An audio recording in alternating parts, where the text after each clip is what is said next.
Et pour les tout-petits, c'est jour de rentrée scolaire. En tout cas, c'est la semaine de rentrée scolaire un peu partout. Et peut-être que pour les plus grands, il faudrait revoir nos habitudes financières. Comment, notamment, là, on peut aborder tous ces sujets-là. Clémence Pevic, journaliste économique au Devoir, est là pour nous en parler. Alors, vous avez quelques suggestions à faire pour nous dans nos habitudes. Alors, vous pensez à quoi, par exemple? Bien, déjà, quand on revient de vacances, peut-être que ça peut être l'occasion de faire le point un peu sur les dépenses qu'on a faites, rembourser sa carte de crédit pour éviter les frais d'intérêt, faire un budget, se fixer des objectifs financiers. Et pour la santé financière de son enfant, si ce n'est pas déjà fait, ça peut être le moment de prendre une résolution, ouvrir un compte, un régime enregistré d'épargne études, le fameux REE pour son enfant, et d'y contribuer.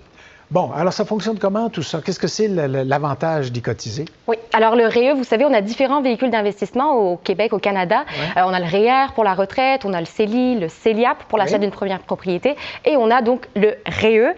Chacune de ces boîtes-là, donc de ces véhicules d'investissement, ils ont différents objectifs, différents incitatifs fiscaux.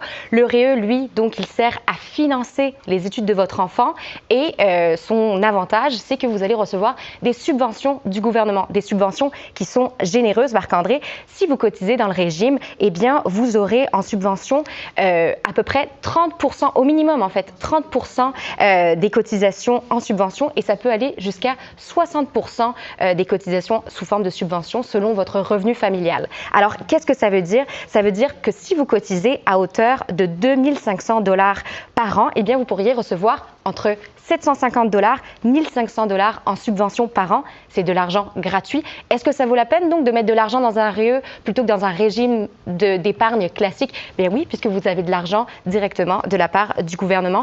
Vous dire que ce compte-là, il peut être ouvert dès l'année de naissance de votre enfant. Donc, c'est quand même quelque chose dont on ne peut pas se passer puisque c'est de l'argent qui est gratuit. Comment ça fonctionne quand on retire cet argent-là? Oui, alors quand on retire, les paiements, en fait, ils peuvent être récupérés par l'enfant. En fait, c'est les subventions et les revenus de placement qui peuvent être récupérés. Les parents, eux, peuvent récupérer leurs cotisations. Ils peuvent choisir de le donner à l'enfant ou non. Ça peut aider, par exemple, pour une première propriété ou pour l'aider tout simplement avec ses études. Avec ce que ça coûte dans les universités, ça doit être assez populaire? Oui, ben c'est ça, voilà. Même si ça coûte moins cher au Québec d'étudier, de faire des études postsecondaires, ça reste quand même une charge financière importante. Alors, c'est pour ça qu'il ne faut pas négliger d'investir dans un REER pour l'avenir financier de son enfant. Bon, très bien. Alors, c'est des bons conseils. On se revoit dans 2 semaines? On se revoit dans 2 semaines. Parfait. Merci. Merci.